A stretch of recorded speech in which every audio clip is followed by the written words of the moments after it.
And pastor of the Pilgrim United Church of Christ in Sherburne, Massachusetts, and writer of Spiritually Speaking, a weekly newspaper column for Gannett Media. And I welcome you to another of my weekly video essays with thoughts about how all of us can lean into and get through these strange and amazing days. You know, if you live on or near the coast of Massachusetts like I do, there is one thing we can all count on, usually at least once a year, some years even more frequently. That is the coming of storms. Storms. So in August and September, we know hurricanes and tropical storms with their high winds and sheets of rain. That's a real possibility. And in winter, we all know about snowstorms and blizzards and that particular form of nasty New England weather, the northeaster, that churns off the coast and dumps lots and lots and lots of snow or rain. Think of the winter of 2014 and 15. We received 107 inches of snow that season. So storms always come. But are we prepared? Are we ready? So for me, there's certain things I always gather for a storm. There's my battery-operated radio.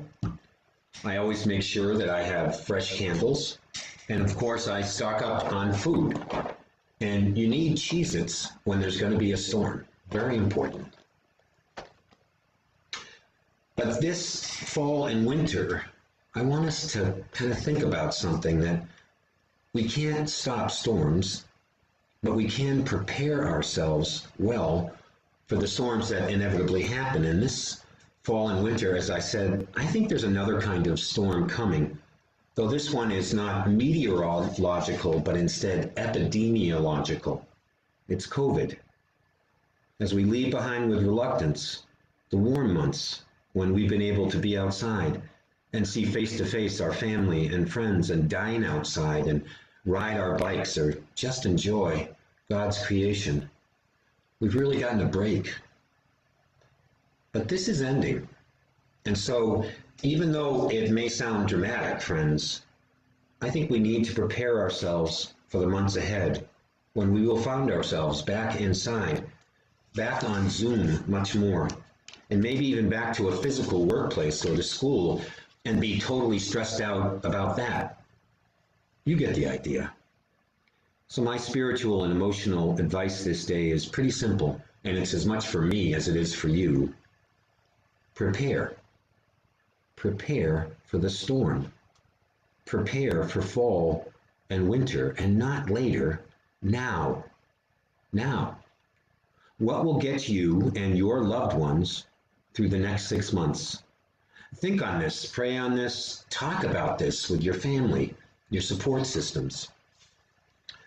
I'm going to make sure that the two friends I walk with weekly and have done so since March, that we all have trusty winter clothes because we are going to walk no matter what, because it keeps us sane. I'm going to order lots of books. I'm going to talk to my family and friends, and I am going to tell them that I will really need them in the coming days to help me get through. That's the start of my storm preparation list. Have you started a list yet? If not, I'd say get to it. A storm is coming, but if we love each other, if we stay connected, if we trust in a power greater than us to see us through, if we are ready, we will overcome the storm. But first, we must prepare. Prepare for the coming storm. Thanks for joining me. Our church offers worship every Sunday morning on this Facebook page at 8:50 a.m., and we invite you to join us. Take care, and I pray that you and your loved ones, that all of us, that we can keep the faith. Be well, stay safe, and God bless all of us, and God bless our world.